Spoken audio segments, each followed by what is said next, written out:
Hi,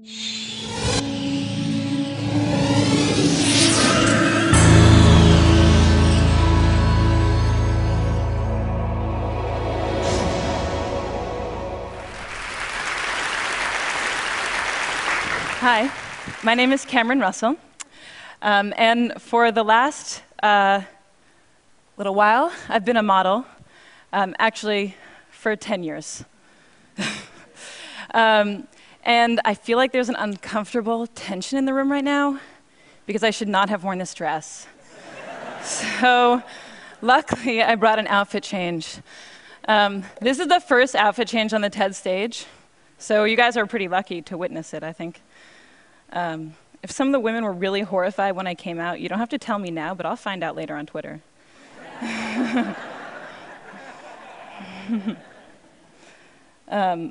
I'd also note that I'm quite privileged to be able to transform what you think of me in a very brief 10 seconds.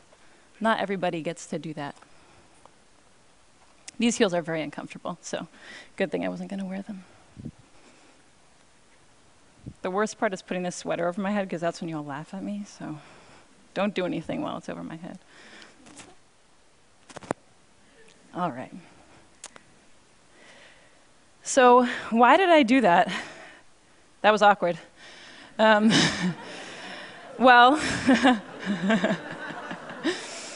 hopefully not as awkward as that picture. Image is powerful. But also, image is superficial. I just totally transformed what you thought of me in 6 seconds. And in this picture, I had actually never had a boyfriend in real life. I was totally uncomfortable, and the photographer was telling me to arch my back and put my hand in that guy's hair. And of course, barring surgery, or the fake tan that I got 2 days ago for work, there's very little that we can do to transform how we look. And how we look, though it is superficial and immutable, has a huge impact on our lives. So today, for me, being fearless means being honest. And I am on this stage because I am a model. I'm on this stage because I am a pretty white woman. In my industry, we call that a sexy girl. And I'm going to answer the questions that people always ask me, but with an honest twist. So the first question is, how do you become a model? And I always just say, oh, I was scouted, but that means nothing. The real way that I became a model is I won a genetic lottery, and I am the recipient of a legacy. And maybe you're wondering, what is a legacy? Well, for the past few centuries, we have defined beauty not just as health and youth and symmetry that we're biologically programmed to admire, but also as tall, slender figures, and femininity, and white skin. And this is a legacy that was built for me, and it's a legacy that I've been cashing out on. And I know there are people in the audience who are skeptical at this point, and maybe there are some fashionistas who are like, wait, Naomi, Tyra, Joan Smalls, Lu Wen, and first, I commend you on your model knowledge, very impressive. But unfortunately, I have to inform you that in 2007, a very inspired NYU PhD student counted all the models on the runway, every single one that was hired, and of the 677 models that were hired, only 27, or less than 4%, were non-white. The next question people always ask me is, can I be a model when I grow up? And the first answer is, I don't know, they don't put me in charge of that. But the second answer, and what I really want to say to these little girls, is why? You know, you can be anything. You could be the President of the United States, or the inventor of the next internet, or a ninja cardiothoracic surgeon poet, which would be awesome, because you'd be the first one. If after this amazing list, they still are like, no, Cameron, I want to be a model, well, then I say, be my boss, because I'm not in charge of anything, and you could be the editor-in-chief of American Vogue, or the CEO of H&M, or the next Stephen Meisel. Saying that you want to be a model when you grow up is akin to saying that you want to win the Powerball when you grow up. It's, you know, out of your control, and it's awesome, and it's not a career path.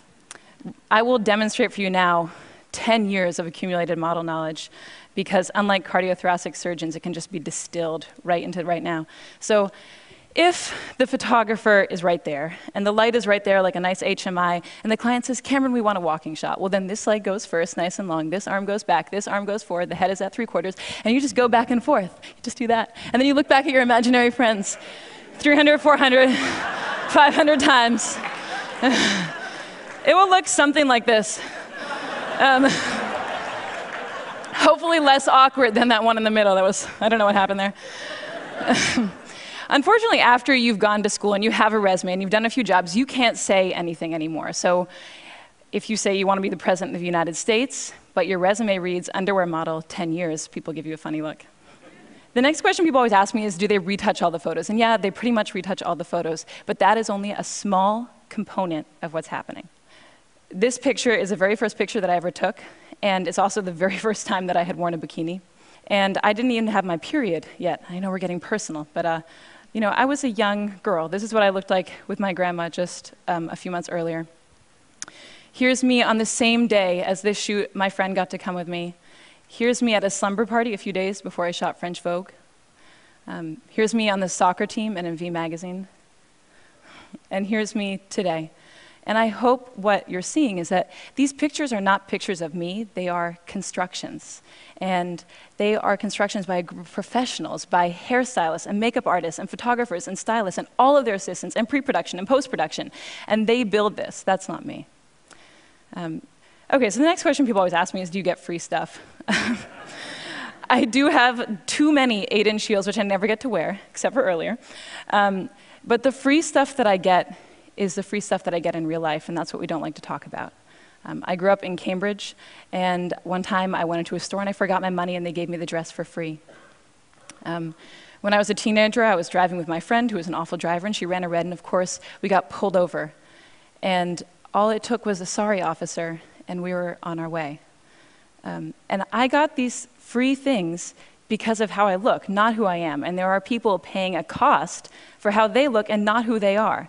I live in New York, and last year, of the 140,000 teenagers that were stopped and frisked, 86% of them were Black and Latino, and most of them were young men. And there are only 177,000 young Black and Latino men in New York, so for them, it's not a question of will I get stopped, but how many times will I get stopped? When will I get stopped? When I was researching this talk, I found out that of the 13-year-old girls in the United States, 53% don't like their bodies. And that number goes to 78% by the time that they're 17. So the last question people ask me is, what is it like to be a model? And I think the answer that they're looking for is, if you are a little bit skinnier and you have shinier hair, you will be so happy and fabulous. And when we're backstage, we give an answer that maybe makes it seem like that. We say, it's really amazing to travel, and it's amazing to get to work with creative, inspired, passionate people. And those things are true, but they're only one half of the story, because the thing that we never say on camera, that I have never said on camera, is I am insecure. And I'm insecure because I have to think about what I look like every day. And if you ever are wondering, if I have thinner thighs and shinier hair, will I be happier? You just need to meet a group of models, because they have the thinnest thighs and the shiniest hair and the coolest clothes, and they're the most physically insecure women probably on the planet. So when I was writing this talk, I found it very difficult to strike an honest balance, because on the one hand, I felt very uncomfortable to come out here and say, look, I've received all these benefits from a deck stacked in my favor. And it also felt really uncomfortable to follow that up with, and it doesn't always make me happy. But mostly, it was difficult to unpack a legacy of gender and racial oppression when I'm one of the biggest beneficiaries. But I'm also happy and honored to be up here, and I think that it's great I got to come before 10 or 20 or 30 years had passed and I'd had more agency in my career, because maybe then I wouldn't tell the story of how I got my first job, or maybe I wouldn't tell the story of how I paid for college, which seems so important right now. If there's a takeaway to this talk, I hope it's that we all feel more comfortable acknowledging the power of image in our perceived successes and our perceived failures. Okay, thank you.